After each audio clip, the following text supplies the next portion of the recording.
I've talked about this gentleman before, not in depth or anything like that, but more so if I needing an example to cover or help me explain a talking point specifically on something.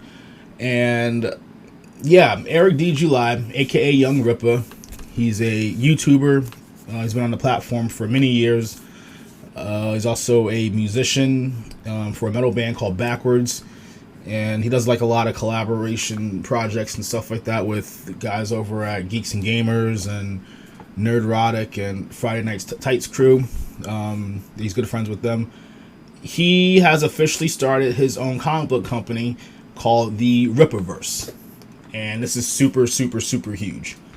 And again, on his YouTube channel, he does a lot of political commentary, but also he dives more onto the aspects of culture and social commentary with stuff like media,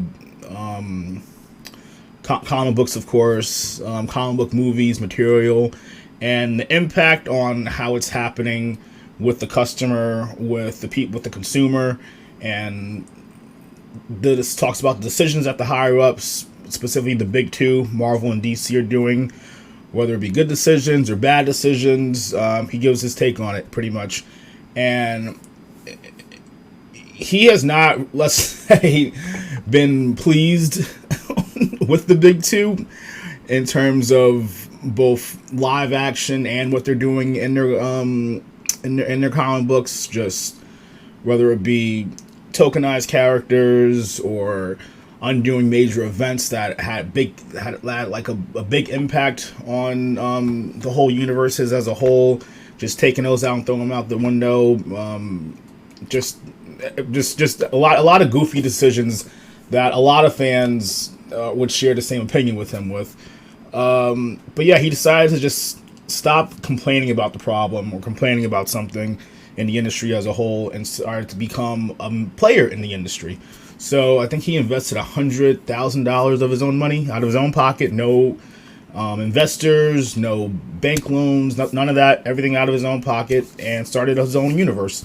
And even brought on a couple of industry pros to help him, artists and some writers, I believe. I think he's the head writer of the first book, but definitely some artists.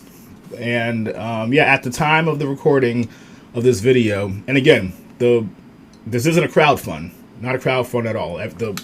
Everything was out of his own pocket. But if you go to the Rippaverse.com for the pre-order, the first book, I believe it's Isom #1, it is currently at over $3 million in revenue. I think he made like the first $2 million within a week or a week and change. And the campaign still has, I believe, 60-something days left to go.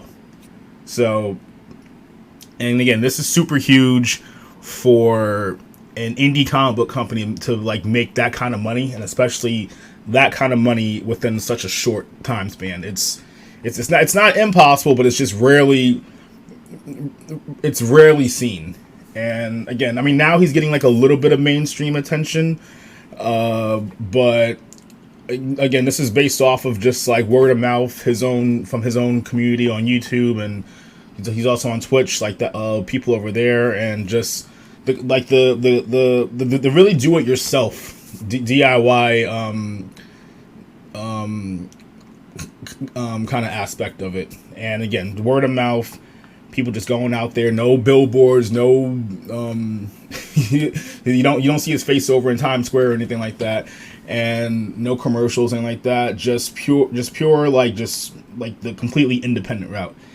And I really, really, really love this. Not just aside from the fact that like I am a fan of his and his material, and we do share a lot of the same views when it comes to a lot of the cultural aspects, not just with comics, but just with like music and entertainment and how things are made and like how the industry is being run right now. A lot of similarities, a lot of talking points, so I can definitely agree with him on that. But even if this was from someone that I didn't even know of as a creator, just seeing stuff like this is just really refreshing, because the independent artists thing. It's always been a thing, but I believe now more than ever it's becoming not even just more so the route that people are taking now, especially artists, but it's becoming, how could I say, more so crucial. It's just more so a lot of stuff is just generic. It's the same material, just reskinned, redesigned. Nothing's really fresh anymore. Nothing is really like, organic. Everything is just super like corporate and just super ingested, super like, oh yeah, like we got this major director to do this specific film or something like that. But like when you watch it, you could just definitely tell that the movie was directed by more of the studio than the actual director. It's just things like that. And yeah, again, Eric has made this book in this universe just kind of as a response towards like the big two, being Marvel and DC, just for like, he talks about tokenization, he talks about just putting out uninteresting characters, and especially now with the movie universes, them promoting like, as he would call, like kind of line skipping. You're taking characters that are just like uninteresting, they're tokenized, and you're giving them TV shows and movies over original diverse characters. Not only are they original and they're diverse, and they're saying they want to push diversity, but they've had like way more years of lore and storytelling that you can and it's way more interesting that you could just easily make a show or a series out of. But yeah, he again him himself said instead of like griping about the problem, he wanted to be a part of the solution, or pretty much just exist as an alternative. And again, I'm all for that. I'm all for having options and stuff that's maybe not so mainstream. Like, again, the independent route is definitely where it's at, and you're starting to see it everywhere with creators and stuff like that. People say that, like, well, if you don't like something, then don't watch it, or just do your own thing. And this man literally just did that. He's not trying to put the big two out of business or anything like that. I mean, I guess maybe in a way he is, but by gaining more readers. But if anything, like, yeah, the man's just doing his own thing. And again, he's gotten so much hate for it. It's just ridiculous. Just from being called like every like racist name in the book, to being smeared, to having PayPal withhold funds from actual customers that paid for a product. And again, he needs that money to help produce the product that or at least finish producing the product that he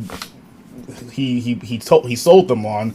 And yeah, they're withholding money from him, stuff like that. So yeah, he's with the success that he's gaining, he's also seeing some more obstacles. But yeah, if you've seen him before, watch his videos and just kind of like get into the mindset of who he is as a person, or how he conducts himself when it comes to projects and haters and stuff like that. Those are just little speed bumps in the road for him. He's very determined. Has a really headstrong mindset, really inspiring. Inspires me to like kind of like on how I should attempt to how I should attempt my projects and my big dreams and aspirations and stuff like that. But yeah, I would say go check it out. Young Rippa 59, his YouTube page. Also the Rippaverse.com. And yeah, this looks like an exciting book. The characters look great. Isom, Yara. Looking forward to seeing the story and just seeing like a whole new universe expands. And yeah, pretty excited.